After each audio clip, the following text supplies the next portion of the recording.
সর্বনাশ, এইবার কি হইব? হোয়াট হ্যাপেন কাকু? সামনের চাকা পাংচার হইয়া গেল, আর যাইতে পারবো না। এইবার আপনাদের হাইটাই যাইতে হইব। এতটা রাস্তা আমরা একা একা হেঁটে যাব? কিছু একটা করে কি যাওয়া যাবে না? আমি এইভাবে কি কইরা জামুকন? ভেতরে রিংখানা বাইকা গেলে আবার সমস্যা হইব।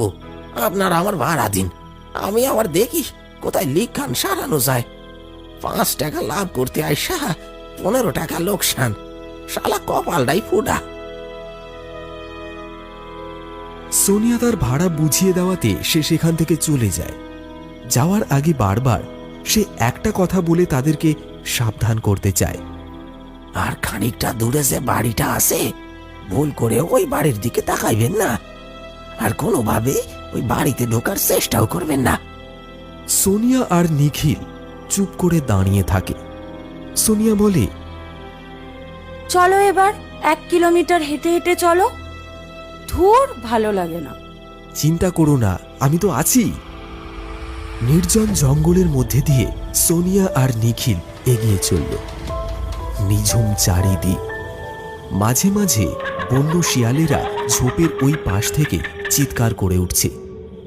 কিছু দূর যাওয়ার পর তারা সেই চির আতঙ্কিত বাড়িটিকে দেখতে পায়। এই সোনিয়া, ওই দেখো ওই বাড়িটা। এই, ওই দিকে দেখো না একদম। এই চলো না গো একবার ওই বাড়িটাতে। মাথা খারাপ নাকি তোমার? ফাঁকা অন্ধকার বাড়ি, চলো না সোনিয়া। এই মকা কেউ ছাড়ে?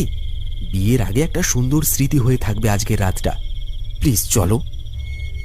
এইভাবে পাগলামো করো না নিখিল, আমি যাব না ওই বাড়িতে। আমার দিব্যি, এবার কি করবে? চলো না সোনা, দারুণ মজা হবে। ওই কাকুটা বারবার বারণ করে গেলেন তো, নিশ্চয়ই কিছু না কিছু একটা আছে ওই বাড়িতে। আরে ধুর, ওর কথা বাদ দাও তো, চলো তুমি আমার সাথে। নিখিল জোর করে সোনিয়াকে রাজি করিয়ে সেই বাড়ির ভেতরে নিয়ে চলে যায়। তারা একটি ঘরের মধ্যে প্রবেশ করে। মিটমিট করে একটা হালকা আলো জ্বলছে।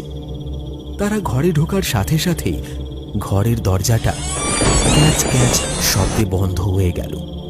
সোনিয়া চমকে উঠে বলল, কি হলো? দরজাটা তো নিজে থেকে কি করে বন্ধ হয়ে গেল? দমকা হাওয়া তো দেয়নি নিখিল। যৌবনের জ্বালায় তারা এতটাই পাগল হয়ে গেছে, তারা এটা খেয়ালও করল না যে বাড়িতে কেউ থাকে না।